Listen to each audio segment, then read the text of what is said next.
I showed up on time, signed the papers I was told to sign, and paid every bill they handed me because that's what responsible adults do. On Tuesday morning, at 9:17 a.m., someone else made a decision about my name without asking me. Nothing dramatic happened at first. A coffee went cold. A door stayed closed a little too long. I noticed my keycard still worked, but my access didn't. By the end of that day, I realized the rules I trusted were never written for me, and they were about to be enforced. I learned early that if you do everything by the book, people stop seeing you as a person and start seeing you as a line item. I'm not saying that bitterly. It's just something you notice after enough mornings begin the same way. Alarm at 5:30 a.m. Black coffee. Keys in the same ceramic bowl by the door, and a drive that takes exactly 23 minutes if the light at Route 9 cooperates. I did what I was supposed to do. I showed up. I documented everything. I paid on time. And for years, that was enough. I live in Aurora, Colorado, on the edge of a subdivision where the houses all look like they were stamped out of the same mold and then painted slightly different shades of beige so no one could accuse them of being identical. I work as a compliance analyst for a regional property management company. It's not glamorous. It's spreadsheets, checklists, municipal codes, and making sure someone else's promises line up with what the law actually says. I'm good at it. I like the quiet logic of it.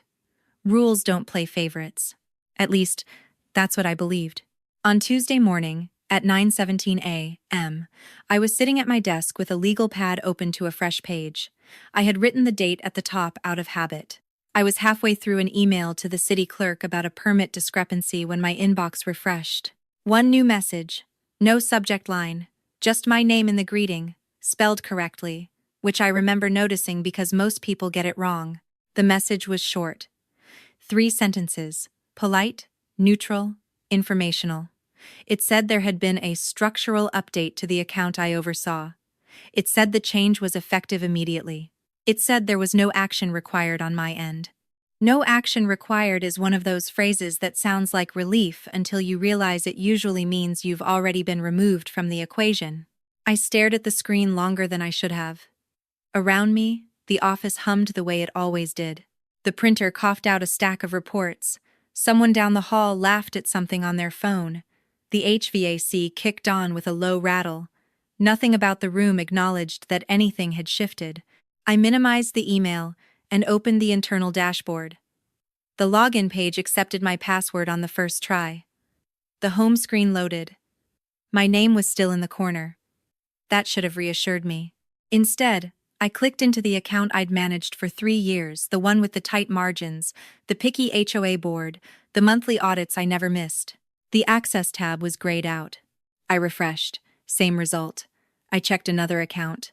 Fine. A third. Fine. Just that one. Isolated. Clean. Surgical. I didn't panic. That's important. Panic implies surprise. And on some level, I wasn't surprised. There had been signs. Small ones. Easy to explain away if you didn't want to make trouble. Like the meeting last Friday that was rescheduled without my calendar updating, or the call I was forwarded late after decisions had already been made, or the way my manager, Brent, had started ending conversations with, "We'll circle back," and never did. None of it was overt. Nothing you could point to and say, "There, that's it." It was more like standing in a room where the temperature drops a degree at a time until you realize your hands are cold. I took my coffee mug to the break room and topped it off. The pot was almost empty, and the burner had scorched that burnt metal smell into the air. I poured anyway. At the sink, I noticed the soap dispenser was still broken, so I pumped it twice and nothing came out. I rinsed my hands under water that never quite got hot. It felt like a detail worth remembering, though I didn't know why yet.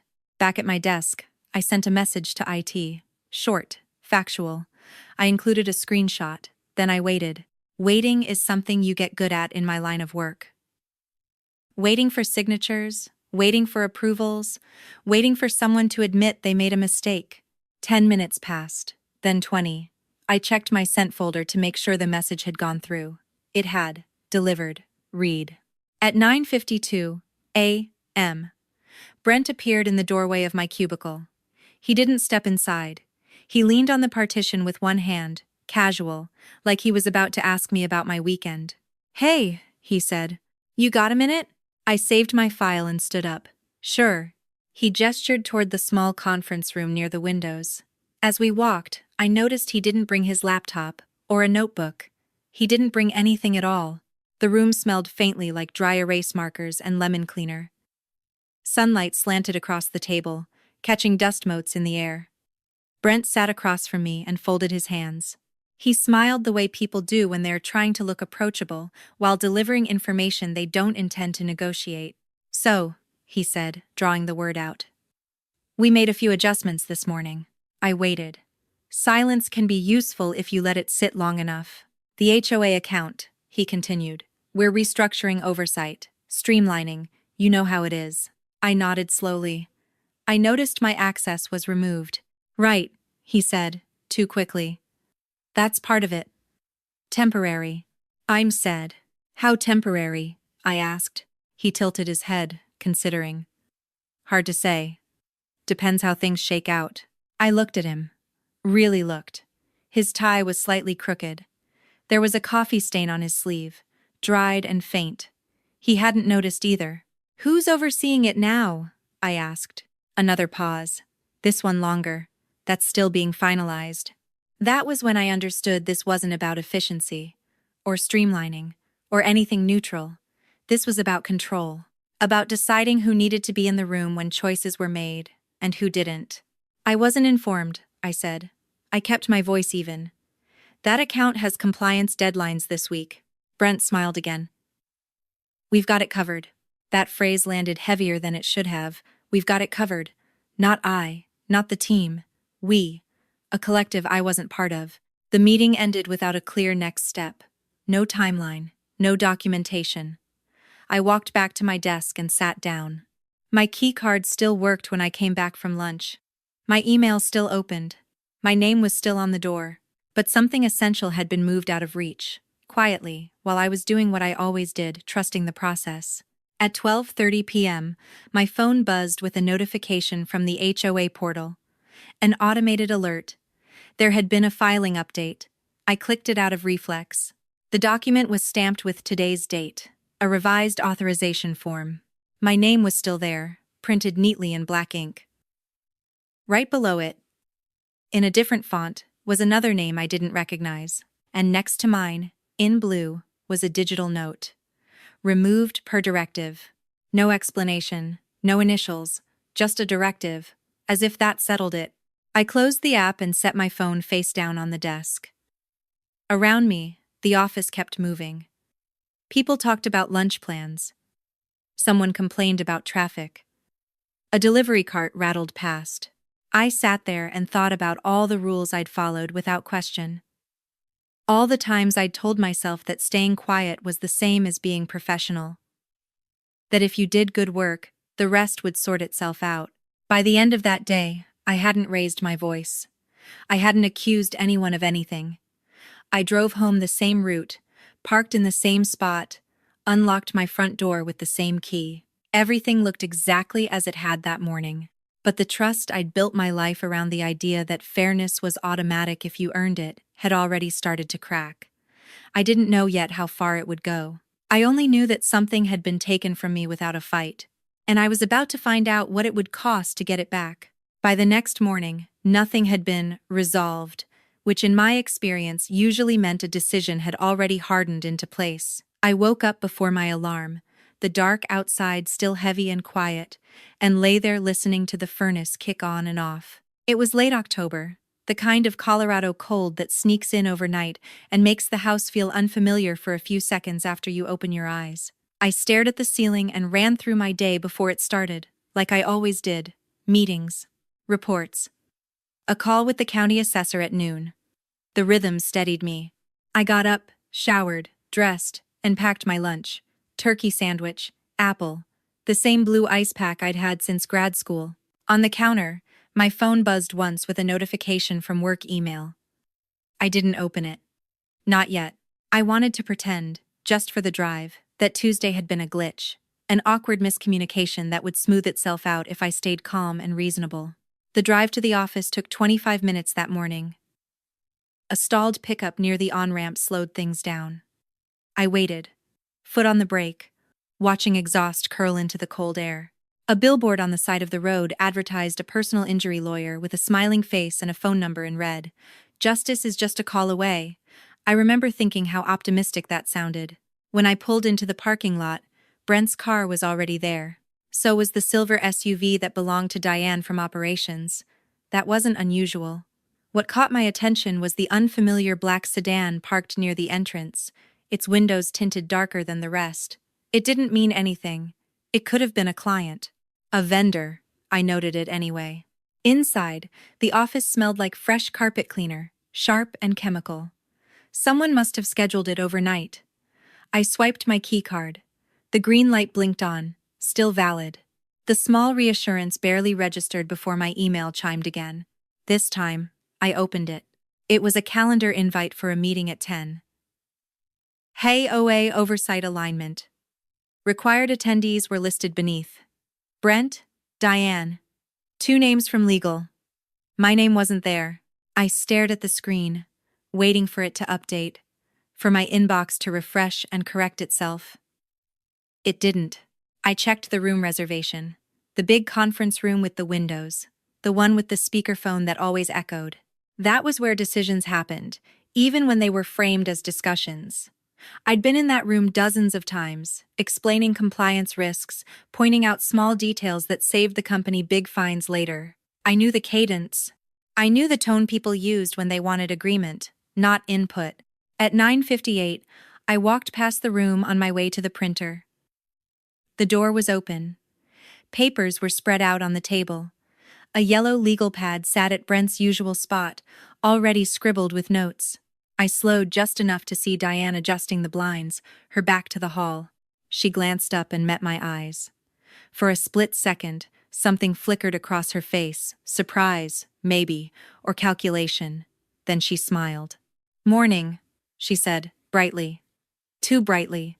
"Morning," I replied, and kept walking. At my desk, I printed the reports I'd planned to review with the county assessor. The machine whirred and spat them out. I stacked the pages neatly, aligning the corners. My hands were steady. That surprised me. I felt like I should be angrier, or at least rattled. Instead, there was a tight, focused calm settling in, the kind that comes when you realize you're no longer part of the conversation you've been preparing for. At noon, I dialed into the assessor's office call. The clerk on the other end recognized my name immediately. "Good to hear from you," she said. I was wondering who'd be calling about that discrepancy. "Still me," I said, after a beat. "As far as I know." "It's not way." There was a pause. Not a long one, but enough to register. "We received an update this morning," she said carefully. "New point of contact." My stomach dropped, slow and heavy, like an elevator missing a floor. "Who?" I asked. She hesitated. "I can email you the form if you want. It came through around 9. I thanked her and ended the call. The email arrived seconds later. Same document as the one from the portal. Same note, removed per directive. "Directive from whom?" The question echoed without an answer. I pushed back from my desk and looked around. People were working, typing, laughing quietly at something on a screen. No one looked at me. No one avoided looking at me either. It was as if I'd already been erased from a version of events they were all participating in without realizing it. At 12:47, Brent emerged from the conference room. He caught sight of me standing by the printer and waved me over, like nothing was wrong. "Hey," he said. "You got a sec?" Again. We stepped into the hallway. He leaned against the wall this time, crossing his arms. "So," he said. "About the HOA account." I waited. "We're shifting some responsibilities around," he continued. "Higher-level oversight." "I wasn't aware oversight was lacking," I said. He chuckled softly, as if I'd made a joke. "It's not about that. It's about optics." "Optics," I repeated. "Board relationships, stakeholders, you know." I did know. Optics meant image, comfort, familiar faces, People who looked right in rooms full of other people who thought they knew better. "I've been the point of contact for 3 years," I said. "There haven't been violations." "No one's questioning your work," he said quickly. "This isn't a performance issue." "Then what was it?" The question hung between us, unspoken. He checked his watch. "Look, let's touch base next week, see how things settle." Next week. Another circle back. Another delay dressed up as patience. That afternoon, I opened a folder on my computer I hadn't touched in months. It was labeled simply, Notes. Inside were dated entries. Not official documentation, just observations. Times meetings had shifted. Comments that had been phrased oddly. Small inconsistencies I'd noticed and then dismissed because it was easier not to connect them. I scrolled through, reading my own words like they belonged to someone else. At the time, they'd felt paranoid. Now, they felt precise. At 4:30, my phone buzzed with a text from my sister. She lives in Kansas City, works in nonprofit fundraising. "We don't talk every day, but we check in." "How's work?" she wrote. I stared at the screen. For a moment, I considered telling her everything. The meetings, the access removal, the quiet decisions. Instead, I typed, "Busy. Weird week." She responded with a thumbs up and a smiley face. I set the phone down. When I got home that evening, the porch light was already on. I don't remember turning it on in the morning. Maybe I had. Or maybe the timer kicked in earlier because the days were getting shorter. I unlocked the door and stepped inside. The house smelled faintly like the lemon cleaner I used on Sundays. Everything was where it should be. I kicked off my shoes and stood there longer than necessary, listening to the hum of the refrigerator, the distant sound of a neighbor's TV through the wall. I thought about how much of my life was built on systems I trusted without ever seeing who controlled them. That night, I didn't sleep well. I kept dreaming about locked doors that opened just enough to let light through, but not enough to step inside. Every time I woke up, the same thought surfaced, clearer than the last. Whatever was happening wasn't an accident, and whoever decided I was expendable had done it quietly, assuming I wouldn't notice, or worse, that I'd notice and do nothing. They were wrong about one of those things. By Thursday, the pattern had settled in enough that I could trace its outline without forcing it to make sense. Things weren't disappearing all at once. They were being thinned out, shaved down to the essentials, like someone sanding a surface smooth while insisting nothing had changed. That morning, I arrived to find my inbox lighter than usual. Not empty, just missing certain threads. The long email chains that tended to run for weeks, the ones where decisions quietly evolved, were no longer reaching me. I searched for one by subject line. Nothing. I searched by sender. Still nothing. I tried an older message I knew I'd replied to. It came up, but the replies after mine stopped abruptly, as if the conversation had ended the moment I spoke. I checked the settings. Filters hadn't changed. Nothing was being routed elsewhere. The absence wasn't technical, it was intentional. At 8:40 a.m., I got a message from it. Short, polite. It said my earlier request about access limitations had been forwarded to management. No timeline, no ticket number, just a digital shrug. I replied with a thank you and closed the chat window. Across the aisle, Diane laughed at something Brent said. They were standing too close, heads angled toward each other in that way people do when they think they're alone. I wasn't eavesdropping. Their voices carried. "Already signed off," Brent said. Diane nodded. "Good, saves us the back and forth." I didn't hear my name. That didn't comfort me. It confirmed what I was beginning to understand. I didn't need to be discussed anymore. At 9:15, I opened the shared drive where we stored policy updates. A new folder had appeared overnight. Revised oversight. I clicked into it. My name appeared once, buried in a reference document, followed by the word former. Former what, exactly, wasn't specified. I leaned back in my chair and stared at the ceiling. The fluorescent lights buzzed faintly, unevenly. One of them flickered, just enough to catch my attention, then steadied again. It reminded me of the soap dispenser in the break room. Not broken enough to fix, just inconvenient enough to get used to. At 10, I attended a meeting I hadn't been disinvited from yet. It was a small one, just 3 of us and a speakerphone. The agenda was routine. As I spoke, explaining a compliance nuance I'd flagged months earlier, I noticed something strange. No one interrupted me. No one asked follow-up questions. They nodded politely, eyes drifting to their screens. When I finished, there was a pause. Then one of the legal reps cleared his throat. "We'll take that under advisement," he said.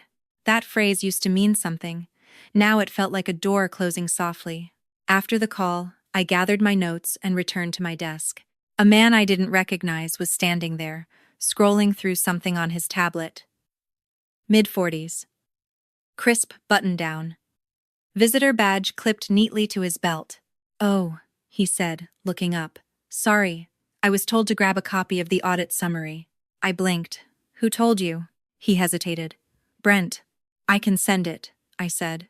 He smiled apologetically. He said it'd be quicker if I stopped by. I forwarded the file anyway. As it sent, I noticed my name wasn't on the header anymore. The document looked cleaner without it, less cluttered. The man thanked me and walked away. He didn't introduce himself. I didn't ask. At lunch, I sat at my desk and ate my sandwich. Halfway through, my phone buzzed with a notification from the building's security app. Access update. That was new. I opened it. Temporary restriction applied to after-hours access, it read. Contact administration with questions. It's also the reassigned. After-hours access wasn't something I used often, but it was the principle of it that landed wrong. No one had mentioned it. No one had asked if I needed it. I forwarded the notification to Brent with a simple message. "Is this related to the oversight changes?" He didn't respond. By mid-afternoon, the small details began to stack up. My name was missing from a draft agenda pinned to the corkboard near the copier. A vendor emailed me directly, confused about a change in contact, and then apologized when I replied, saying they'd been told to go another direction. A calendar reminder I'd set months ago vanished without explanation. None of it was dramatic on its own. That was the point. Each thing could be brushed aside, explained away as an oversight, a timing issue, a miscommunication. Together, they formed something else entirely. At 3:10 p.m. my phone rang. It was a number I didn't recognize. Local. "Hello?" I answered.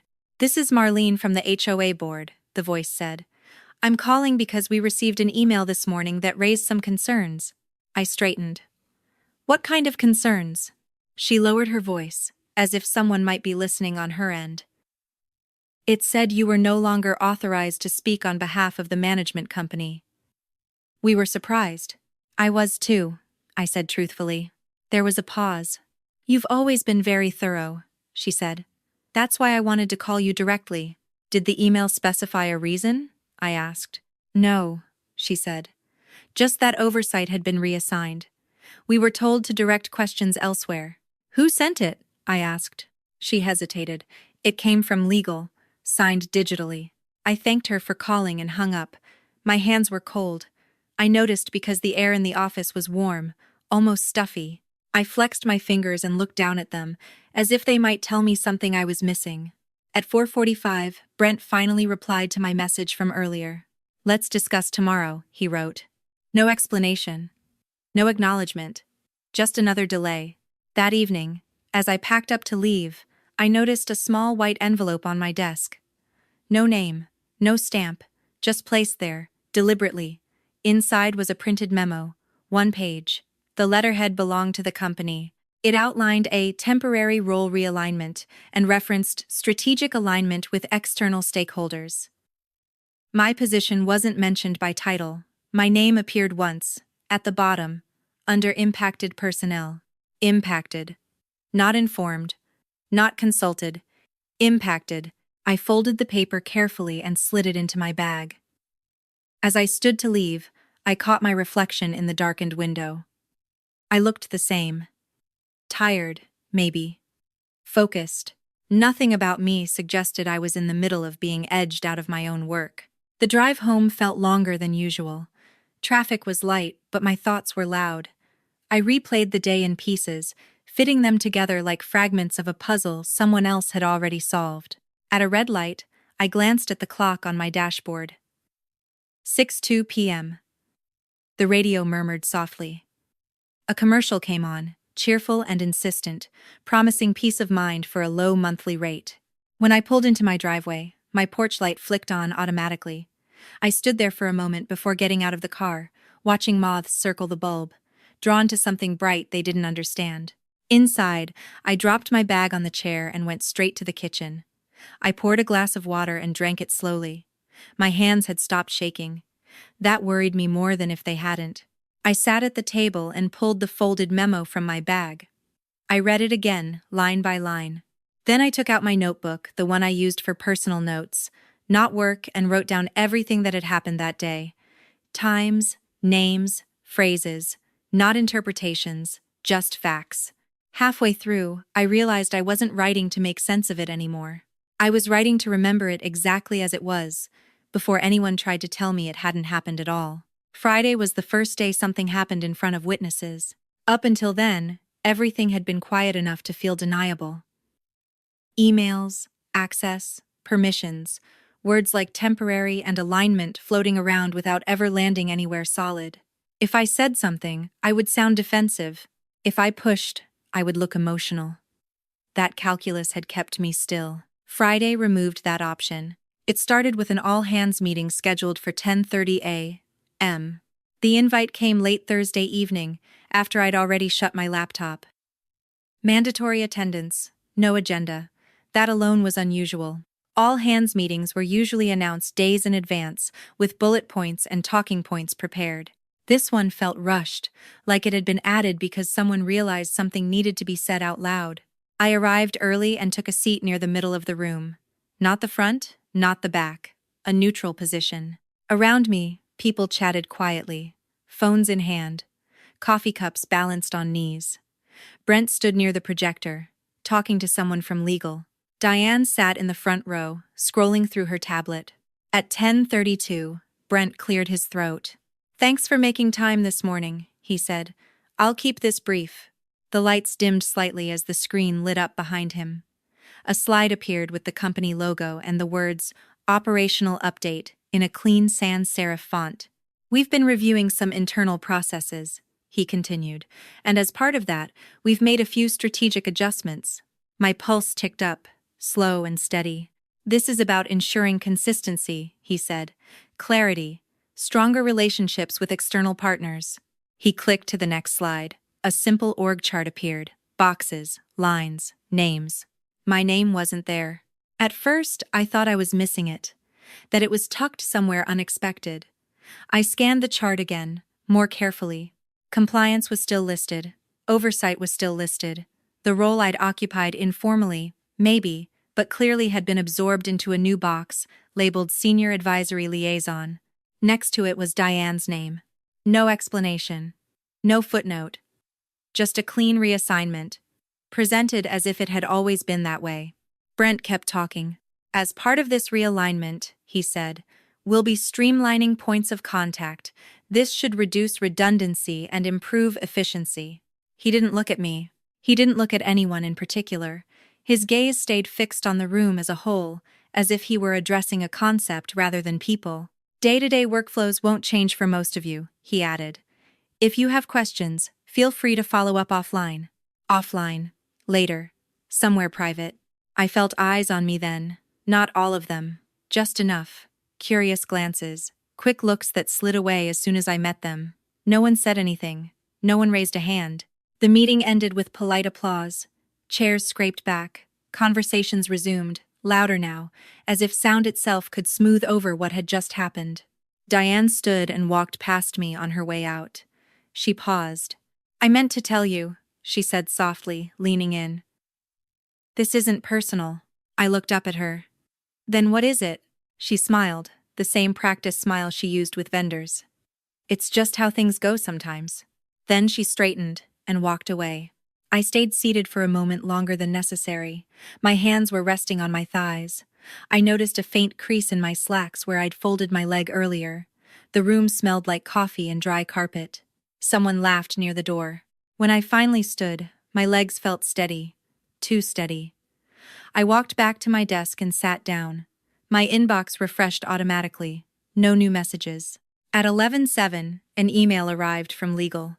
It was addressed to the full compliance team. Subject: Updated communication protocols. The body was brief. It outlined new guidelines for external correspondence.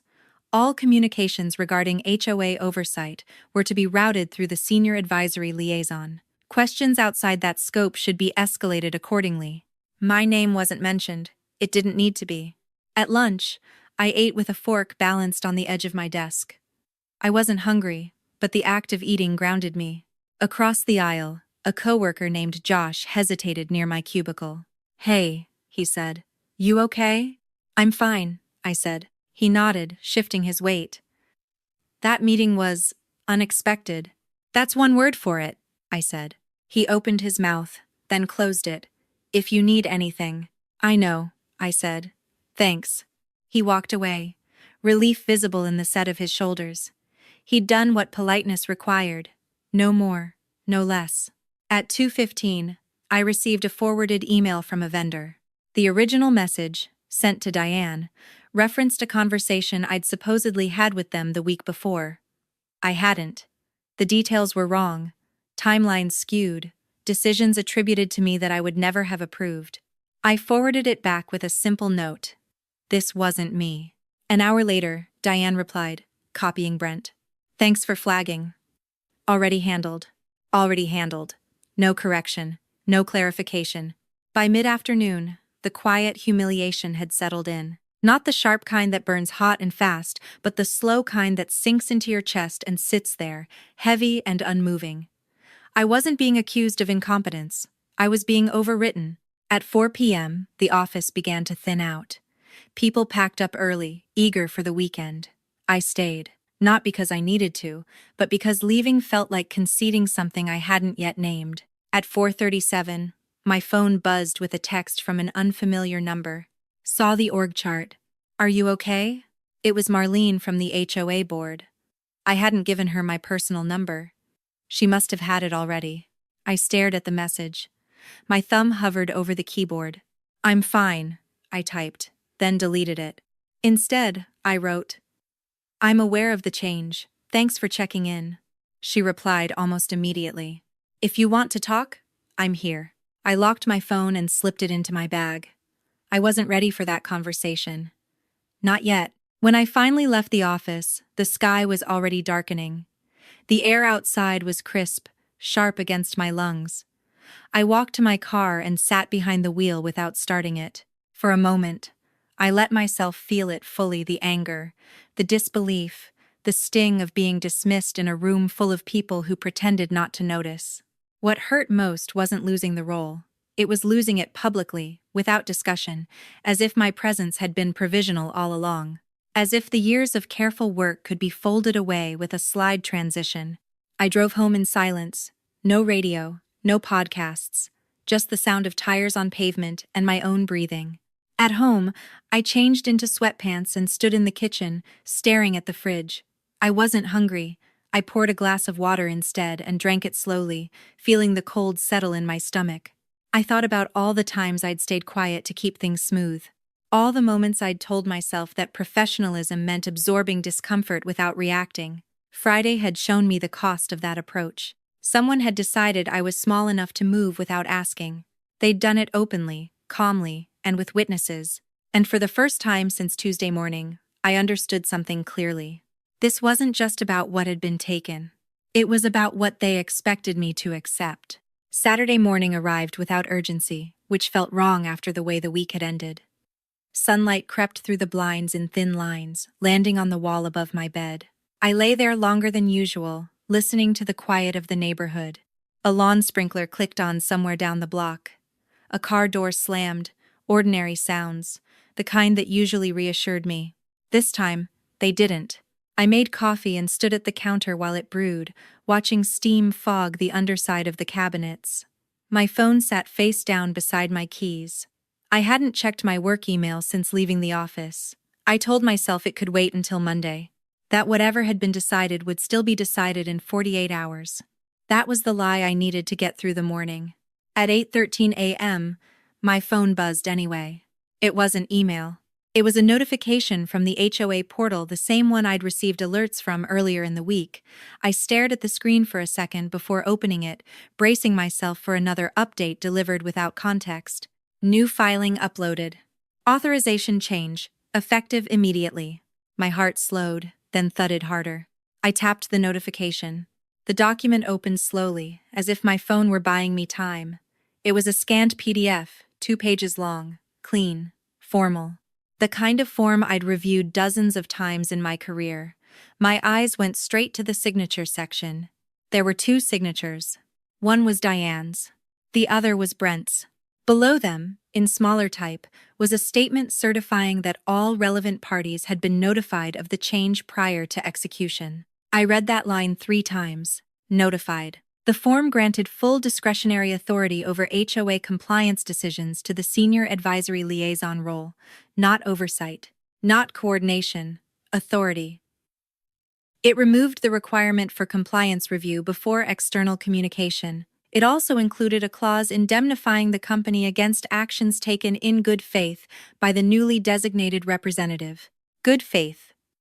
Another phrase that sounded benign until you knew how often it was used to excuse everything that followed. I scrolled down. My name appeared once, in the section titled Previous Authorization Holders. Next to it was a date, yesterday's date, and a small checkbox marked Revoked. There was no place for my signature. No acknowledgement line. No space for objection. I sat down at the kitchen table, the chair legs scraping loudly against the tile. The coffee maker clicked off behind me. I didn't move to pour a cup. This wasn't just about optics anymore. This wasn't a quiet reassignment or a public reshuffle. This was a legal change, a structural one, the kind that carried consequences beyond hurt feelings or bruised pride.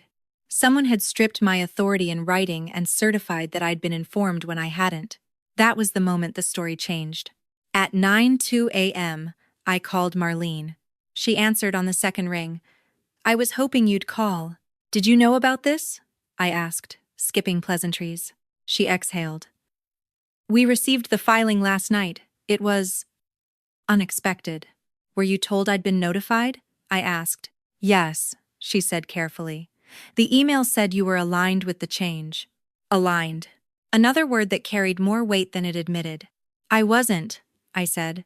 There was a pause on the line.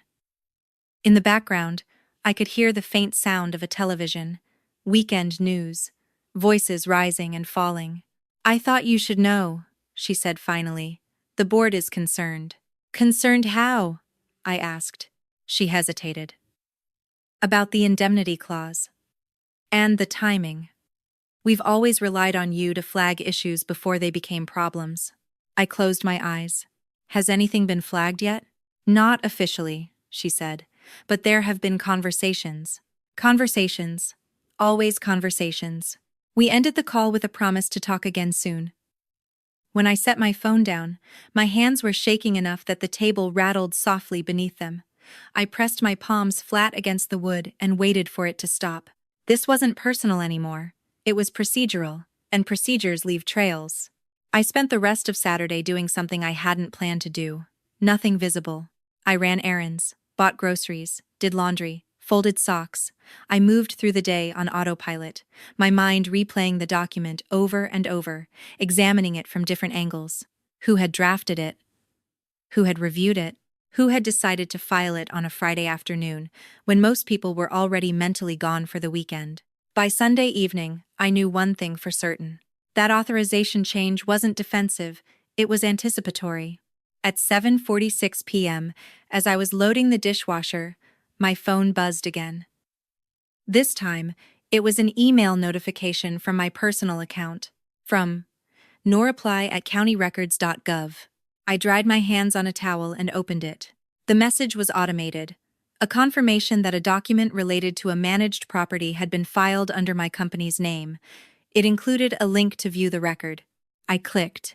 The page loaded to reveal a permit modification request submitted earlier that afternoon. Same property, same HOA. The request sought approval for a structural variance, one that I knew, without even reading the details, would trigger additional compliance review. Only there was no review attached. The applicant listed was the management company. The point of contact was Diane. The approval checkbox for compliance clearance was marked yes. I stared at the screen, my pulse pounding in my ears.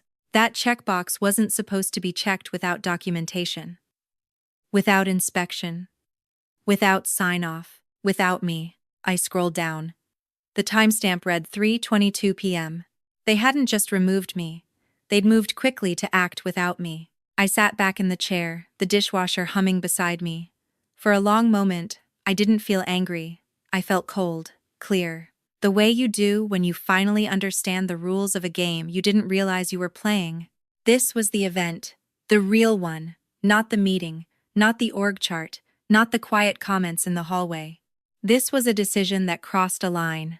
By Monday morning, if this went unchallenged, it wouldn't matter whether I'd been right or wrong about the earlier signs. The record would show a clean handoff, a compliant process, my absence framed as consent. I opened my laptop and created a new folder on my desktop. I named it Timeline. Inside, I started a document and wrote the date at the top. Then I began listing everything, from Tuesday at 9:17 a.m. onward, emails, meetings, messages, filings. I included timestamps, screenshots, exact language, not interpretations, evidence. At 10:04 p.m., my phone buzzed again, a text from an unknown number. You should probably check the county filings. I stared at the message, then typed back. I have. 3 dots appeared almost immediately. Be careful, the reply said. This isn't just internal anymore. I set the phone down and looked at the open document on my screen. The list was already longer than I expected. Longer than it should have been for a single week. Whatever was coming next, it wasn't going to be resolved with a conversation in a hallway or a vague promise to touch base. In Reparode, someone had made a move that couldn't be undone quietly. And now, I had a choice. Do nothing and let the record decide who I was. Or step fully into the role they'd already written me out of and make sure the truth was documented just as clearly as their signatures had been. By the time I closed my laptop, the house was silent again. Outside, the porch light clicked on automatically. I stood in the doorway, looking out at the dark, and understood something with absolute certainty. This wasn't the cost of speaking up. This was the cost of staying silent for too long. Monday didn't begin with confrontation. It began with confirmation. I arrived at the office at 8:12 a.m., earlier than usual. The parking lot was mostly empty, the asphalt still dark from overnight frost. I sat in my car for a moment before getting out, watching my breath fog the windshield as the engine idled. There was a calm in me that hadn't been there the week before. Not peace, clarity. Inside, the lights were already on. The cleaning crew had left the faint smell of disinfectant behind, sharp and lemony. I unlocked my computer, logged in, and opened the timeline folder I'd created the night before. It felt strange seeing it there, so deliberate, like a line I'd crossed without anyone else noticing. Before I did anything else, I checked the county records again.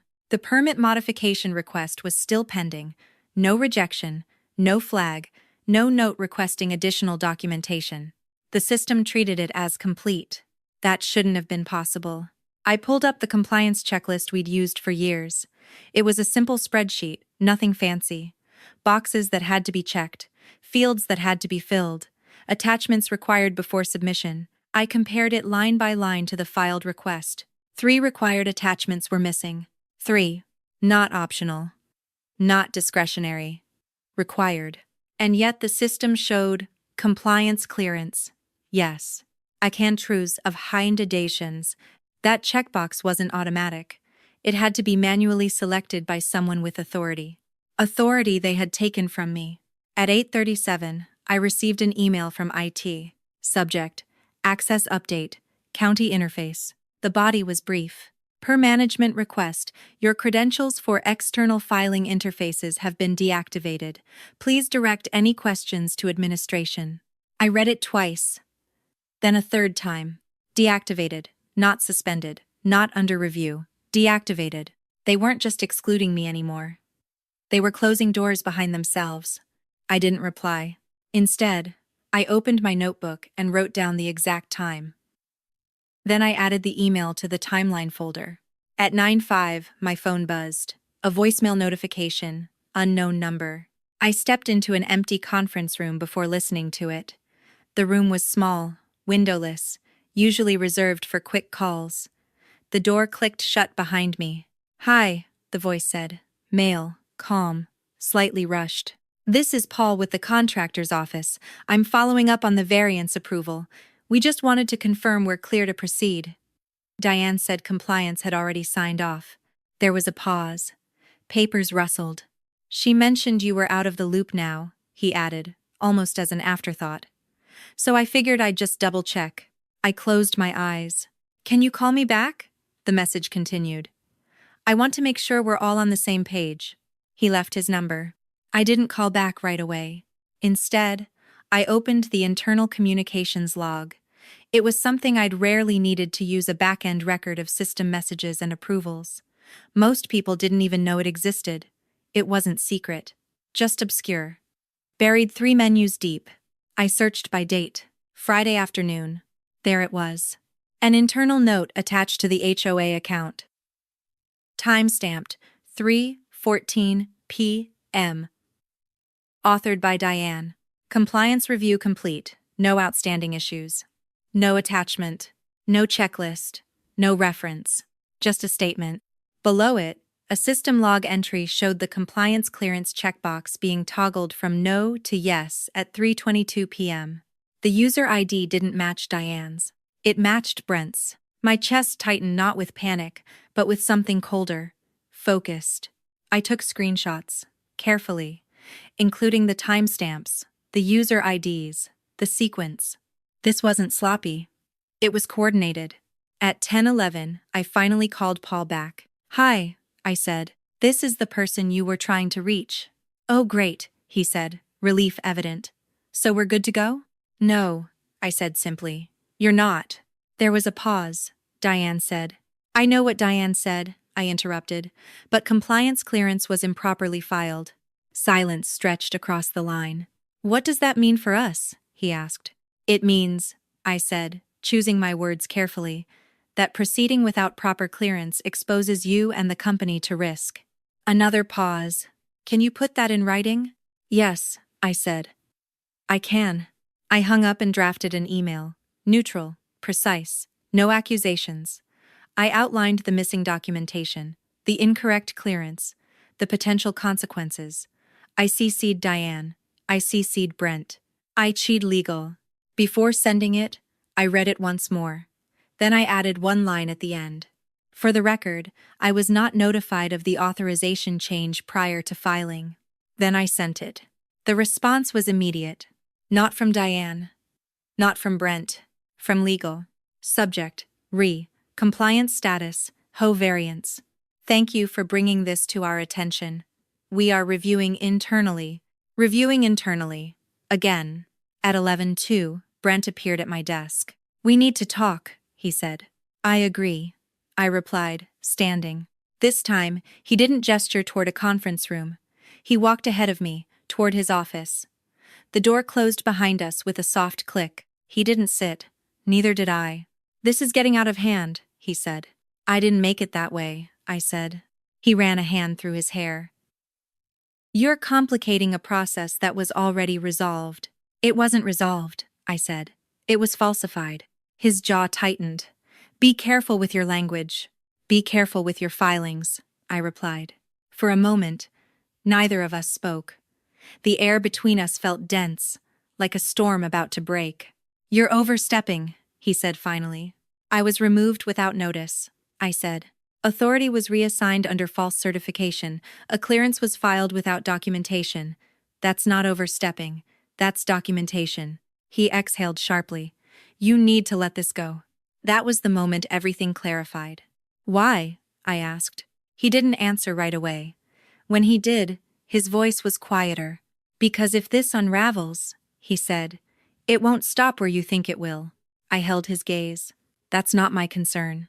"It's a?" He looked at me for a long second, then nodded, as if confirming something to himself. "We'll be in touch," he said. I left his office without another word. At 1:30 p.m., I received an email from the county assessor's office. Subject: Compliance Inquiry, HOA Variance. The body was short. We have received a question regarding the compliance clearance attached to the recent filing. Please advise. I forwarded it to legal with a single sentence. This inquiry may relate to the improper clearance noted earlier. By mid-afternoon, the office felt different, quieter. People avoided my eyes. Conversations stopped when I walked past. Not because I was being dramatic, but because something had shifted. They knew. Not the details. Not yet. But they knew this wasn't just about a role change anymore. At 4:18 p.m., my phone buzzed with a text from Marlene. The board is requesting a formal explanation. I stared at the message for a long moment before replying. I'm preparing one. When I finally shut down my computer that evening, the timeline folder was no longer just a record. It was a map. And every path on it led to the same conclusion. This wasn't a misunderstanding. It wasn't politics. It wasn't personality. It was a deliberate bypass of safeguards, ones that existed for a reason. They had assumed I would absorb it quietly. They had assumed that removing my authority would remove my voice. What they hadn't accounted for was this. I knew exactly how the system worked. And now I had proof that someone had used it the wrong way. After Monday, I stopped expecting things to return to normal. That expectation had been the last thing tying me to the version of events they wanted me to accept. Once it was gone, everything sharpened. I didn't confront anyone on Tuesday morning. I didn't send follow-up emails or demand explanations. I showed up, logged in, and did exactly what my job description still technically allowed me to do. I documented, I observed, I listened. That restraint wasn't accidental. It was deliberate.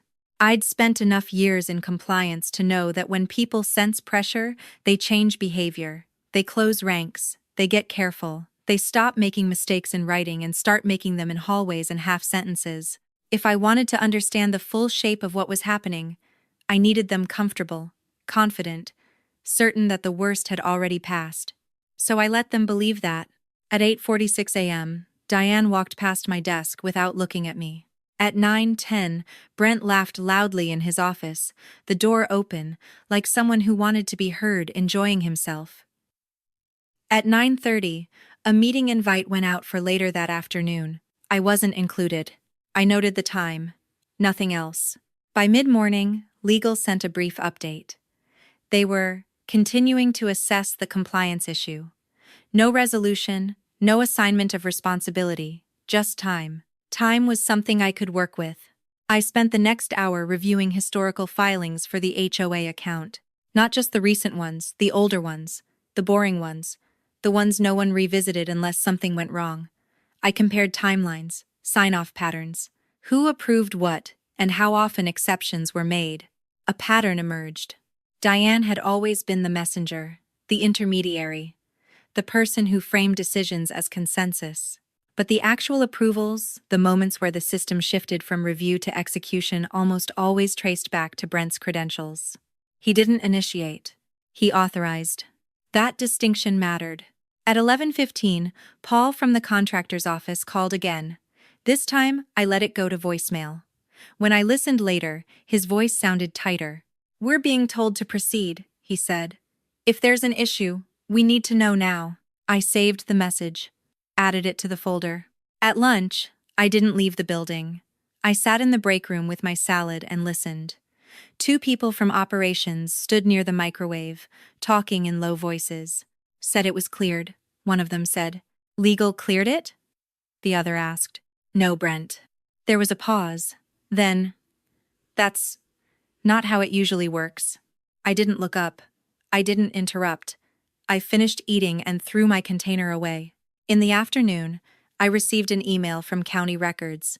Subject: pending review. Additional documentation requested. They wanted the missing attachments. I forwarded the request to legal with a simple note. These documents were not included in the original filing. No accusation, no explanation, just a fact. An hour later, legal replied.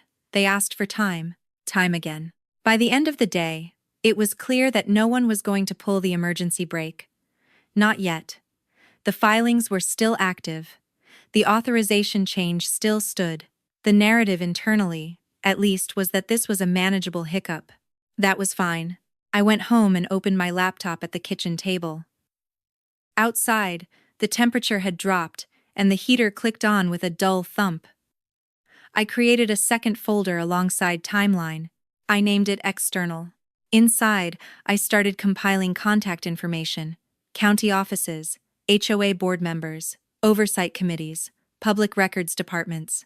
I didn't reach out yet, I just mapped the landscape. Who talked to whom? Who had authority? Who would need to be notified if things escalated? I also did something else. I wrote out my own role description as it had existed before Tuesday. Not the sanitized version in HR files, the real one. The responsibilities I'd assumed because no one else wanted them. The informal checks I'd put in place to prevent exactly the kind of shortcut that had just been taken. Reading it back, I felt something shift. Not pride. Recognition. They hadn't removed me because I was unnecessary. They'd removed me because I was inconvenient. Wednesday arrived quietly. No new emails, no meetings, no sudden reversals. The calm was almost unsettling. At 10:22 a.m., Marlene called. "The board wants clarity," she said. "They're concerned about liability." "They should be," I said. She hesitated. "Can you explain off the record what's going on?" I chose my words carefully. I didn't speculate. I didn't accuse. I outlined the process as it should have happened, then pointed out where it hadn't. When I finished, there was silence on the line. "That's not acceptable," she said finally. "No," I agreed. "It's not. We'll need documentation," she said. "I have it," I replied. After the call, I didn't feel relief. I felt steadier, like I'd placed a foot on solid ground after stepping carefully for days. Still, I didn't act. Not yet. Because something else was becoming clear. They weren't trying to cover up a single mistake. They were trying to normalize a new way of operating, one that bypassed safeguards in favor of speed and optics. If this instance passed without consequence, it wouldn't be the last. That realization reframed everything. This wasn't about me reclaiming a role or proving I'd been wronged. If it were, the path would be simple. File a complaint, escalate internally, force a correction. But that would leave the system intact. And the system was the problem. Thursday afternoon, Brent stopped by my desk again. "Things are settling," he said, as if reporting the weather. "Legal's handling it." I nodded. "Good." He studied my face, searching for something. Anger, fear, compliance. He didn't find it. "You okay?" he asked. "I'm fine," I said truthfully. He lingered a moment longer, then walked away. That night, I slept deeply for the first time in days. Not because the situation had improved, but because I'd stopped trying to resolve it prematurely. I wasn't waiting for permission anymore. I was waiting for alignment between facts and accountability. By Friday morning, the county assessor's office sent another email. They'd placed the variance under provisional review. No work could proceed until documentation was complete. That was the first tangible pause. At 11:03 a.m., Diane sent a company-wide message. Subject: Process update. It was brief, vague. It framed the delay as routine, a scheduling issue, nothing to be concerned about. I read it once and closed it.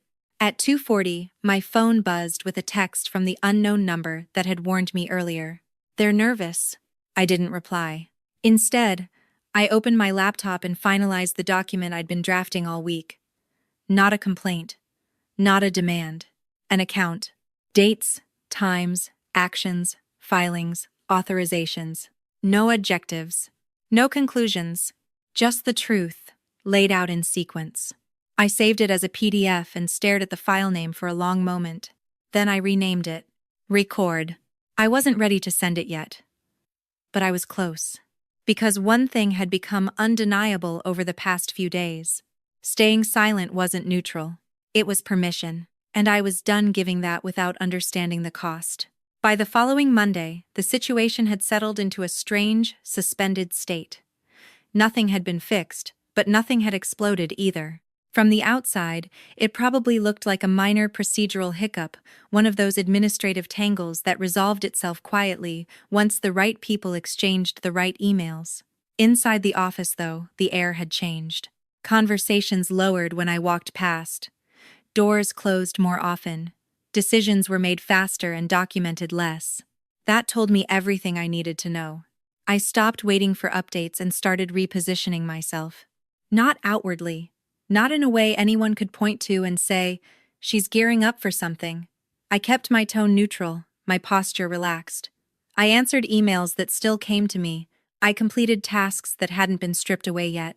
I showed up to the meetings I was still invited to and contributed just enough to remain unremarkable. What changed was how I listened.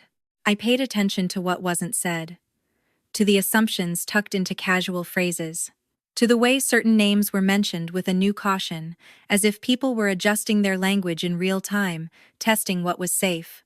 At 9:18 a.m. on Monday, Brent held an impromptu meeting with operations. The door was closed, but the walls were thin. I didn't strain to hear. I didn't need to. What mattered was who wasn't invited. At 10:02, legal sent another update. Still reviewing, still assessing. Still no acknowledgement that a false certification had been filed. The language was careful enough to suggest they were protecting someone, but not careful enough to convince me they had a plan. At 10:47, I received a calendar invite for a meeting 2 weeks out. Subject line: Process retrospective. The invite list was long. County liaison, external counsel, HOA representatives, Diane, Brent. My name was included. That was new. I didn't respond right away. I read the invite, noted the date, and closed it. Then I opened my notebook and wrote it down. They weren't correcting the process yet. They were preparing a narrative. That afternoon, I left the office early and drove across town to meet with someone I hadn't spoken to in years. Her name was Elaine, and she'd been a senior compliance officer at a different firm back when I was still learning which battles were worth fighting. She'd left the industry a year earlier to consult independently. We met at a coffee shop near a strip mall, the kind with neutral decor and chairs that were never quite comfortable enough to encourage lingering. Elaine arrived 5 minutes late, carrying a notebook and wearing the same no-nonsense expression I remembered. "You look tired," she said after hugging me briefly. "I feel clear," I replied. We ordered coffee and sat down. I didn't start at the beginning. I started with the document. I slid my tablet across the table and let her read the record. She didn't interrupt. She didn't ask questions. She read slowly, her finger tracing the screen as she moved through the timeline. When she finished, she leaned back and exhaled. "They bypassed controls," she said, deliberately. "Yes," I said. "And they did it in a way that implicates more than one person," she added. "Yes." She studied me. "What do you want?" It was the first time anyone had asked me that question directly. I thought about it for a moment before answering. "I want this to stop," I said. "Not just here. I want it documented in a way that can't be reframed as a misunderstanding." Elaine nodded slowly. "Then you need to decide who this record is for." "I'm not sure yet," I admitted. "That's okay," she said. "But you should assume that once it leaves your hands, you don't control how it's used." "I know. Unsure than to taking mine." She slid the tablet back toward me. "You've done the right thing so far. You didn't rush. You didn't escalate prematurely. That gives you credibility." "Credibility doesn't feel like much," I said. "It is when people are trying to rewrite history," she replied. We talked for another hour. Not about revenge, not about consequences, about process, oversight, the difference between internal correction and external accountability, the risks of each. By the time we stood to leave, I felt steadier than I had in days, not because I had a solution, but because I had options. Back at the office on Tuesday, the energy had shifted again. There was a sense of anticipation now, of preparation, as if everyone was aware that something was coming, even if they didn't know what shape it would take. Diane stopped by my desk mid-morning. "Can we talk?" she asked. I nodded. We went into a small meeting room. She closed the door and leaned against the table, arms crossed. "I want to clear the air," she said. I waited. "This wasn't meant to sideline you," she continued. It was a temporary adjustment. It was filed as permanent authority, I said calmly. She frowned. That's not how it was intended.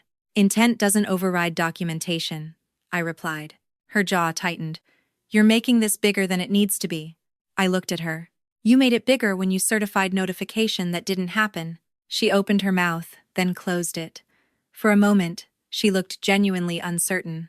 Not guilty, not defensive, just unsure. We're trying to move forward, she said finally. So am I said. She searched my face, as if looking for a hint of what that meant. I didn't give her one. When she left, I didn't feel triumphant. I felt resolved. Over the next few days, I continued to do what I'd been doing all along, quietly repositioning. I finalized a summary version of the record. Shorter, tighter, still factual. I prepared an appendix with supporting screenshots and system logs. I saved everything to an encrypted drive and backed it up twice. I also did something else. I drafted a statement. Not an accusation, not a complaint, a statement of professional concern. It outlined the risks of bypassing compliance safeguards and the potential consequences for all parties involved. It didn't name names. It didn't assign motive. It focused on impact. I hadn't decided who would receive it yet. By Thursday, the county assessor's office formally suspended the variance review pending clarification. That development rippled outward. Emails increased, meetings were scheduled, voices lowered further. At 3:30 p.m., Brent called me into his office again. This has gone far enough, he said. I agree, I replied. He stared at me. Frustration etched across his face. What do you want? The question again. I want the record to reflect what actually happened, I said. And I want safeguards restored, he scoffed. You think blowing this up helps anyone? I think pretending it didn't happen helps no one, I said. He leaned back in his chair, studying me with new eyes. You're serious? Yes. For a long moment, neither of us spoke. Then he nodded once. We'll see, he said. That evening, as I packed up to leave, I felt something I hadn't felt since the beginning of the week. Control, not over the outcome, not over other people's choices, but over my own. I drove home as the sun dipped below the horizon, the sky streaked with pale orange and gray. At a stoplight, I glanced at my reflection in the rearview mirror. I looked tired, focused, different. By the time I pulled into my driveway, I knew what the next step would be. I wasn't going to wait for the retrospective meeting. I wasn't going to let this be framed as a lesson learned or a process improvement. I was going to ensure that the truth existed somewhere beyond internal conversations and carefully worded emails. Not to punish, but to protect the next person who trusted the system as much as I once had. That decision didn't come with relief. It came with weight. And I carried it inside, set my bag down, and opened my laptop one more time.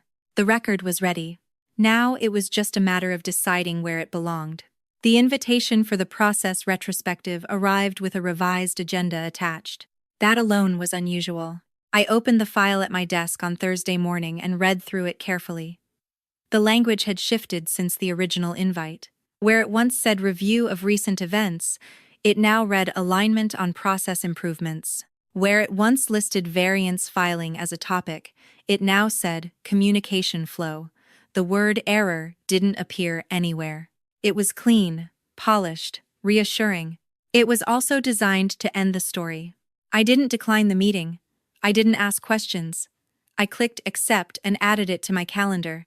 Then I closed the window and went back to work. That afternoon, Brent stopped by my desk again.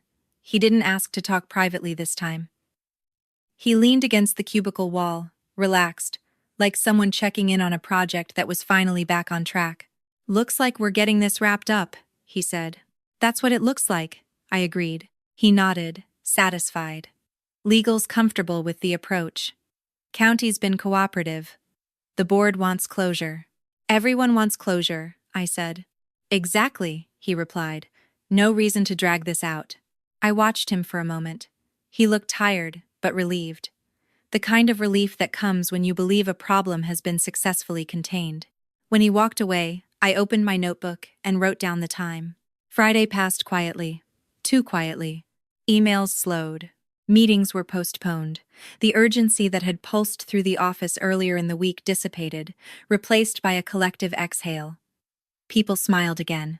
Jokes resurfaced. The crisis, whatever it had been, seemed to be fading into memory. On Monday morning, legal sent a company-wide email. Subject: Compliance Review. Summary. The message was brief. It acknowledged that process gaps had been identified and outlined new internal guidelines to prevent future misalignment. It thanked teams for their cooperation and emphasized a commitment to transparency and continuous improvement. No mention of false certification. No mention of unauthorized clearance. No mention of notification that never happened. The email ended with a sentence that landed heavier than the rest. No further action is required at this time.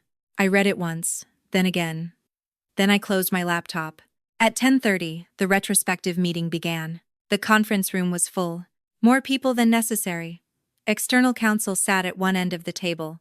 County liaison joined via speakerphone. Diane sat beside Brent, her posture open, attentive.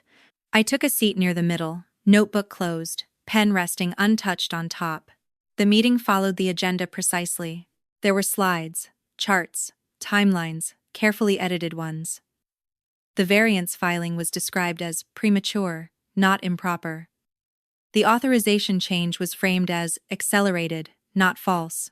The missing documentation was attributed to communication lag. Everyone nodded at the right moments. When the county liaison spoke, she thanked the company for its responsiveness and noted that the variance review would remain paused until supplemental materials were submitted. No penalties, no citations. Just a pause. The board representative echoed that sentiment. "We appreciate the clarification," she said. "We're satisfied with the steps being taken." Satisfied. I felt eyes flick toward me, briefly, expectantly. This was the moment where I was supposed to agree, to confirm that the issue had been resolved, to let the narrative close neatly, with a lesson learned and no one explicitly at fault. Brent turned to me near the end of the meeting. "Anything you'd like to add?" he asked. The room went still, not tense, just attentive. I looked around. At the familiar faces, at the people who had avoided my eyes weeks earlier and now watched me carefully, measuring what I would do. "No," I said calmly. "I think you've covered it." A ripple of relief moved through the room. "Great," Brent said, smiling. "Then I think we can consider this closed." The meeting ended 10 minutes early. People stood, chatted, collected their things. Diane leaned toward me as she passed. "See?" she said softly. "We're moving forward." "Yes," I replied. "You are." Etailing the Mong's College. That afternoon, my access to the HOA account was partially restored. Not full authority, just view only. Enough to suggest goodwill. Enough to signal inclusion without control. An email followed shortly after. Subject: Updated role scope. It thanked me for my professionalism during a challenging period and outlined my revised responsibilities going forward. They were narrower than before. Cleaner. Less exposed. It ended with, "Please confirm receipt." I didn't reply. Instead, I opened the record. Nothing in it had changed. The facts were still the facts. The filings were still the filings. The certification was still false, no matter how carefully it had been reframed. That evening, I met Elaine again. Same coffee shop, same uncomfortable chairs. "They think it's over," she said after I summarized the meeting. "They need it to be," I replied. She nodded. "That's the false resolution. Everyone agrees to move on without addressing the underlying issue." End quote. "I know," I said. She studied me. "Are you going to let it stand?" I thought about the relief in Brent's voice. The careful language in legal's email. The way the system had bent just enough to protect itself. "No," I said. "But not the way they expect." Over the next few days, the office returned to routine. The variance remained paused, but no one seemed worried. New projects took focus. The incident faded into background noise. On Wednesday afternoon, I received a message from Paul. "Thanks for the clarification last week," he wrote. "We've been told to hold. Appreciate your professionalism." I stared at the message, then saved it to the folder. That night, I opened the statement I'd drafted earlier. the one focused on risk and impact, not blame. I read it carefully, making small edits, tightening language, removing anything that could be interpreted as emotion. When I was done, I attached the record as an appendix. I didn't send it yet. Thursday brought another small shift. The county assessor's office updated the status of the variance to under administrative review. That designation triggered an automatic notice not just to the company, but to an external oversight database that tracked compliance trends across jurisdictions. It was a small thing, technical, easy to miss. But it meant the issue now existed outside internal control. I forwarded the notice to legal with a single line. For awareness. No response came. By Friday, Brent avoided me entirely. Diane was cordial but distant. Legal stopped sending updates. The false resolution was holding, barely. That weekend, I didn't think about work. I cleaned my house, went for a long walk, watched the leaves collect along the curb. Ordinary life resumed, layered over an unresolved truth. On Sunday evening, as I packed my bag for Monday, I made my decision. I wasn't going to challenge the outcome of the retrospective. I wasn't going to argue that the meeting had been inadequate. I was going to do something quieter, something permanent. I logged into my laptop and opened my email. I typed an address I hadn't used in years, the one Elaine had suggested, almost casually, during our first meeting. An independent compliance oversight body, not an enforcement agency, not a whistleblower hotline. A professional review board that tracked patterns across organizations, looking for systemic risk. I attached the statement. I attached the record. I didn't write a cover letter. I didn't explain motives. I wrote one sentence. Submitted for independent review. Then I closed my laptop. On Monday morning, the office would continue as if nothing had happened. The meeting would be remembered as a success. The process would be considered improved. For now. What they didn't know what made this a false ending was that the story no longer belonged solely to them. It had left the building. And once it entered a system designed to see patterns instead of personalities, there would be no way to contain it with a slide deck or a carefully worded email. The calm wasn't resolution. It was the pause before consequences found their proper shape. The first sign that something had shifted came quietly, the way most real consequences do. It wasn't an email blast or an emergency meeting. It was a request. On Tuesday morning, 2 days after I'd sent the record for independent review, I received a calendar notification from an unfamiliar address. No subject line, just a meeting request labeled Information Verification, 30 minutes, video call, optional camera. I didn't accept it right away. I opened the sender details instead. The domain belonged to the oversight body Elaine had mentioned. Not enforcement, not disciplinary. The kind of organization that existed precisely because no one liked the alternative. I accepted the invite and closed my calendar. At work, nothing appeared different. People arrived with coffee. Conversations drifted toward weekend plans. Brent's door was closed, but that wasn't unusual. Diane passed my desk and nodded, professional as ever. At 10 a.m., I joined the call. There were 2 people on the screen.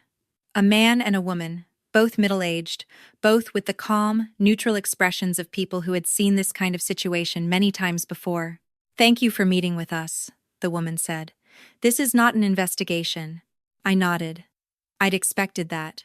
"This is a verification step," the man added. "We review submissions for accuracy and completeness before determining next steps." Next steps. They didn't ask me how I felt. They didn't ask why I'd submitted the record. They asked factual questions. "Can you confirm the date and time of the authorization change? Did you receive notification prior to filing? Is this system log representative of standard procedure? Who had authority to toggle the compliance clearance?" I answered calmly, referring to timestamps, attachments, and internal policy language. I didn't speculate. I didn't accuse. When the call ended, the woman thanked me again. "You may be contacted for follow-up," she said, "or you may not. Either way, you did the right thing bringing this forward." I closed my laptop and sat still for a moment. That was it. No validation, no promise, just acknowledgement. By lunchtime, the ripple had reached the office. Legal sent an email requesting an updated copy of the compliance checklist for the HOA account. Not the revised one, The original. The one in effect before the changes. That was the first crack. At 12:40 p.m., Diane emerged from a meeting with legal looking tense. She didn't stop at my desk. She walked straight to Brent's office and closed the door behind her. At 2:15, Brent called for a leadership meeting. Emergency. Mandatory. I wasn't invited. I didn't need to be. At 3:02, the county assessor's office sent a notice. Subject: Formal administrative inquiry, HOA variance filing. The body was brief and unmistakable. Due to discrepancies identified during routine review, the filing has been escalated for formal inquiry. Additional documentation and clarification will be required. Formal inquiry. That designation changed everything. It meant timelines. It meant sworn statements. It meant individual accountability. By 4 p.m., the mood in the office had shifted from relief to unease. Voices dropped again, but this time not with confidence, with calculation. People stopped smiling. Doors stayed closed. At 4:27, my phone buzzed. Unknown number. Did you submit something? I stared at the screen and didn't reply. At 4:44, another message followed. This is bigger than you think. I set my phone face down and continued working. At 5:12, Brent stood at my desk. We need to talk, he said. I looked up. About what? He glanced around, then lowered his voice. This escalation, did you initiate it? I documented facts, I said. What happened after that wasn't up to me. His jaw tightened. You went outside. I went to a professional review body, I replied. That exists for situations like this. This could damage the company, he said. I met his gaze. It could protect it too. He stared at me, searching for something. Regret, perhaps. Fear. Compliance. What do you want? He asked quietly. The question again. Always too late. I want safeguards restored, I said. And I want the record to reflect what actually happened. That's not how this works, he snapped. That's exactly how it works, I said. Just not on your timeline. He exhaled sharply and stepped back. We'll be in touch, he said, then turned and walked away. That evening, an internal memo went out. Subject: Temporary process suspension. It announced a pause on all variance filings pending review. It framed the decision as proactive, voluntary, and aligned with best practices. It also announced the formation of an internal review committee. Brent's name was not on it. Diane's wasn't either. The following morning, legal requested individual interviews with anyone who had touched the HOA account in the past 6 months. That included me, and it included them. Over the next week, the unraveling happened slowly, then all at once. Emails were reviewed, system logs examined, statements compared. What had been presented as a streamlined decision revealed itself as a chain of shortcuts, each one justified, each one initialed, each one designed to bypass friction in favor of speed and image. The oversight body followed up with a second call. This is now a pattern review, the man said. Not an isolated incident. Pattern. That word landed harder than any accusation. It meant this wasn't just about one filing, or one HOA, or one decision made under pressure. It meant the system itself had been compromised. By Friday, the county assessor's office issued a notice of non-compliance. No fine yet. Just a finding, public record. By Monday, an external auditor was retained. By Wednesday, Diane was placed on administrative leave. Her out-of-office message was brief and vague. Brent lasted another week. His departure was announced quietly, framed as a mutual decision. No details, no explanation. The office absorbed it the way organizations always do, quickly, efficiently, without ceremony. Work continued. New interim leadership stepped in, processes were reviewed, safeguards reinstated. No one apologized to me. I didn't expect them to. Because this twist, this ending wasn't about vindication. It wasn't about watching the people who sidelined me fall. It was about something else entirely. The truth had outgrown the room where it had been buried. It had moved into systems that didn't care about personalities or power dynamics, systems that looked at patterns, risks, and consequences. And once it was there, no amount of careful language or controlled meetings could pull it back. One afternoon, Marlene called. You did the right thing, she said. This would have happened again. To someone else. I looked out the window at the parking lot, at the same beige cars and familiar faces moving through ordinary days. That's why I did it, I said. The cost hadn't been personal destruction or public humiliation. It had been something quieter. The cost was that the version of the workplace that relied on silence could no longer exist. And the thing they had underestimated, what made this different from the last story they'd told themselves, was simple. I hadn't spoken up to save myself. I had spoken up to stop the system from deciding who would be next. After the announcements, the office didn't collapse the way people imagine institutions do when something goes wrong. There were no shouted arguments in hallways, no dramatic resignations, no whispered alliances forming overnight. What happened instead was quieter, slower, and in some ways more unsettling. The system adjusted. New procedures were rolled out with familiar efficiency. Checklists were reintroduced. Approval thresholds were clarified. Language that had disappeared from internal documents, words like verification, segregation of duties, independent review returned as if they'd simply been misplaced for a while. The tone of emails shifted, becoming more careful, more deliberate. Fewer assumptions, more citations. On paper, it looked like progress. In practice, it felt like grief. Not my grief, the organization's. People don't mourn the loss of wrongdoing, they mourn the loss of ease. The shortcuts that made things move faster, the quiet understandings that kept uncomfortable questions at bay. When those vanish, what's left is friction, and friction forces people to notice what they're doing. On the Monday after Brent's departure was announced, a new interim director held a town hall. She spoke plainly, without slides. She acknowledged the recent changes and emphasized a renewed commitment to process integrity. "We're not here to assign blame," she said. "We're here to restore trust." Trust. The word hung in the air longer than it should have. No one asked questions. No one clapped. When the meeting ended, people filed out quietly. A few nodded at me as they passed. Not warmly, not coldly, just acknowledging that I was there. That was new. My own role changed again, this time formally. I was asked to consult on the redesign of compliance workflows temporarily, they said. To provide continuity, to help ensure that safeguards were practical, not just performative. I agreed, not because I needed validation, but because I knew how easily safeguards could be written in a way that looked good and failed quietly later. If they were going to rebuild, I wanted the bones to be strong. The days settled into a different rhythm. Slower, more cautious, less improvisation disguised as decisiveness.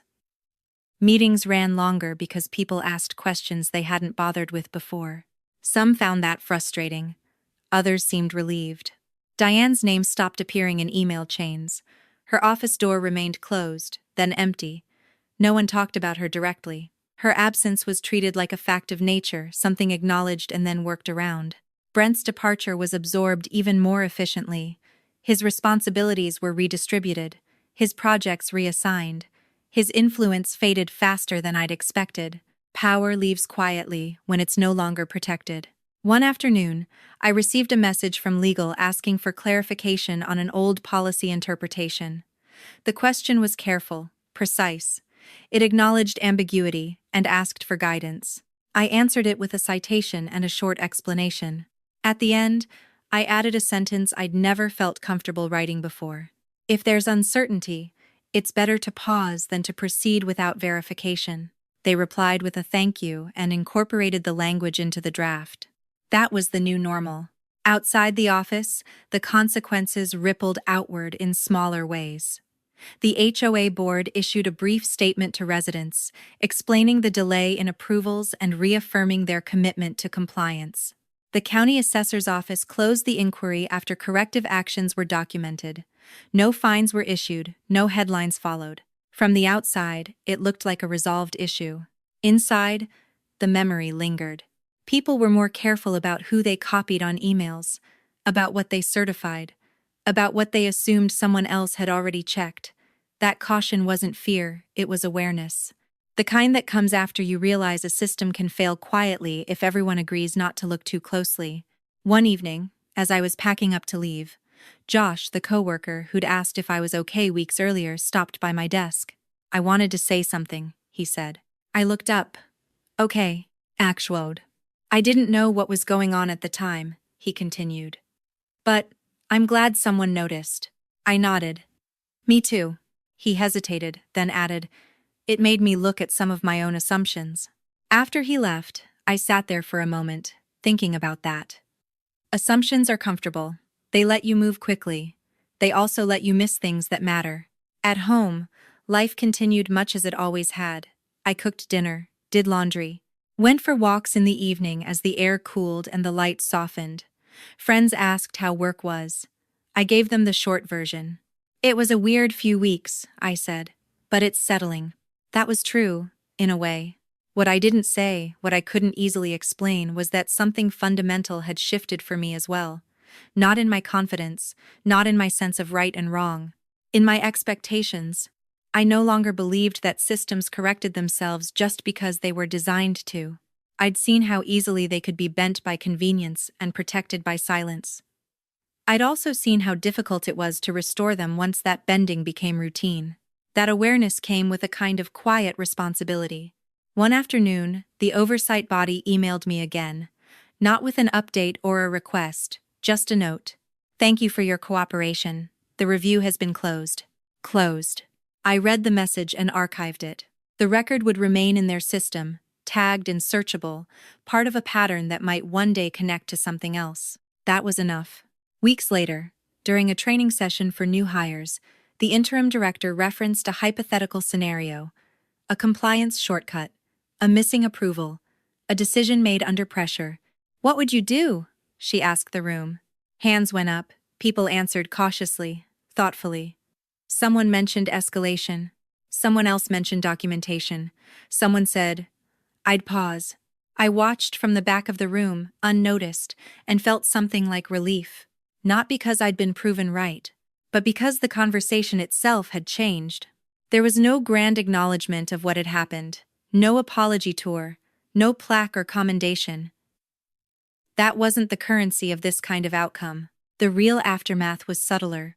It lived in the extra questions people asked before clicking submit, in the way authority was checked instead of assumed, in the understanding that silence was no longer the default response to discomfort.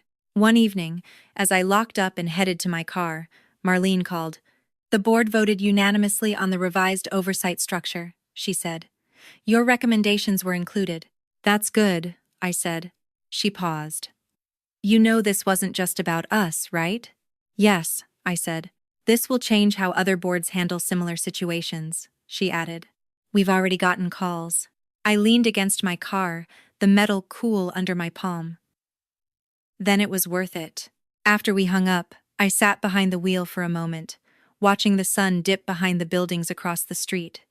The parking lot lights flickered on, one by one.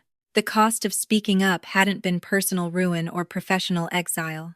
It had been discomfort, uncertainty, a stretch of days where the outcome wasn't guaranteed and the easy path was to stay quiet. The payoff wasn't triumph. It was something more durable, a system that would hesitate before cutting corners again. And the knowledge that when silence becomes the safest option for those in power, breaking it calmly, precisely, and with evidence, is sometimes the only way to restore balance. Not for applause, not for revenge, but so the next person doesn't have to wonder whether doing everything right will still leave them erased. The story didn't end with a celebration or a clean sense of victory. It ended the way most real shifts do, gradually, quietly, almost invisibly, until one day you realize the ground under your feet is no longer the same. By the time winter settled in, the office had fully absorbed the changes. The interim director was made permanent. The review committee dissolved itself after issuing a final set of recommendations. The word temporary disappeared from internal memos. Processes hardened into policy. Policy hardened into habit. People stopped talking about what happened last fall, not because it had been forgotten, but because it had been integrated, like a scar that no longer hurt but still altered how you moved. My own role stabilized. I wasn't elevated. I wasn't sidelined. I was placed exactly where I was most effective inside the system, but no longer invisible to it. My access was restored properly, with documentation this time. My name returned to the headers it belonged in, not as a favor, as a fact. That distinction mattered more than I expected. One afternoon, as I was reviewing a draft policy with a junior analyst, she hesitated over a line about discretionary authority. "Can I ask you something?" she said. "Of course," I replied. "How do you know when to trust the process?" she asked, "and when to question it?" I thought about that for a moment. "You trust the process when it leaves room for questions," I said. "You question it when it asks you not to ask any." She nodded slowly and made a note in the margin. That interaction stayed with me, not because it felt significant at the time, but because it reflected something deeper. The culture had shifted just enough that people felt permitted to ask how things worked, not just whether they were allowed to. Outside of work, life continued in its familiar patterns. I still woke up early, still drove the same route, still poured coffee into the same chipped mug. The world hadn't rearranged itself to reward me for doing what I'd done. And I didn't need it to. What had changed was internal. I no longer mistook quiet for fairness, or efficiency for integrity. I no longer assumed that systems corrected themselves if left alone. I understood now that systems did exactly what the people inside them allowed, no more, no less. That understanding didn't make me cynical. It made me precise. Months later, I ran into Diane at a grocery store on the other side of town. I almost didn't recognize her at first. She looked tired, smaller somehow. Not defeated, just unguarded. We stood awkwardly near the produce section, both holding baskets. "Hi," she said. "Hi," I replied. There was a pause. The hum of refrigerators filled the space between us. "I wanted to say," she began, then stopped. I didn't realize how far it had gone. I looked at her, really looked. Not at the version of her who'd smiled in meetings or rewritten narratives, but at the person standing there, uncertain and human. "I know," I said. She nodded, relief flickering across her face. "I hope you're doing well." "I am," I said, and I meant it. We parted without drama, without closure, without absolution. That, too, felt appropriate. On a quiet evening not long after, I sat at my kitchen table with my laptop open, reviewing an unrelated document. Outside, snow fell in slow, steady sheets, muffling the neighborhood. The porch light cast a soft glow across the yard. I paused and looked around my house. The same furniture, the same walls, the same life I'd had before all of this began. But the way I occupied it had changed. I thought about the version of myself from months earlier, the woman who believed that doing everything right would protect her by default. The woman who mistook silence for professionalism and patience for safety. She hadn't been weak. She'd just been taught the wrong lesson. The real lesson wasn't that speaking up always leads to justice, or that systems will reward you for integrity. It was simpler and harder. Silence doesn't preserve fairness. It preserves momentum. And momentum, once it tilts in the wrong direction, doesn't correct itself. It just keeps going until something interrupts it. That interruption doesn't have to be loud. It doesn't have to be dramatic. It doesn't even have to be personal. It just has to be documented. One morning, I received an email from the oversight body, not a follow-up, but a general bulletin.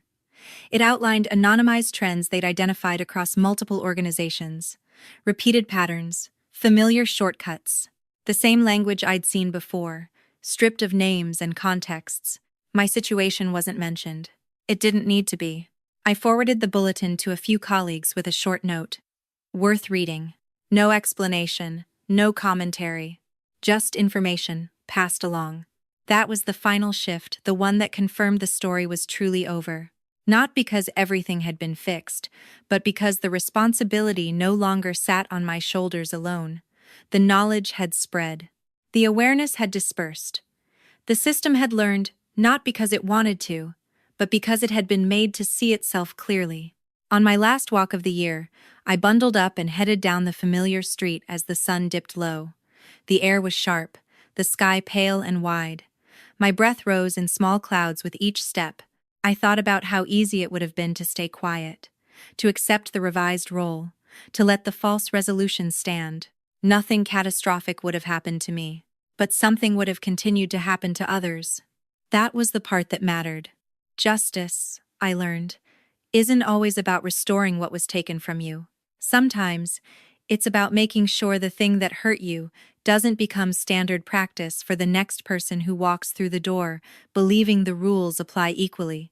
I reached the corner and turned back toward home, my boots crunching softly on the snow. I hadn't won anything. I hadn't lost everything. What I'd done instead was change the conditions under which harm could quietly repeat itself, and that was enough. Because the truth I carry with me now, the one that reshaped how I see systems, work, and my own responsibility is this: doing the right thing doesn't guarantee protection, but refusing to document the wrong one guarantees repetition. I turned onto my street as the porch light flicked on automatically, steady and reliable. Not because it knew I was coming, but because it had been set up to do its job, regardless of who walked into its reach. That, finally, felt like justice.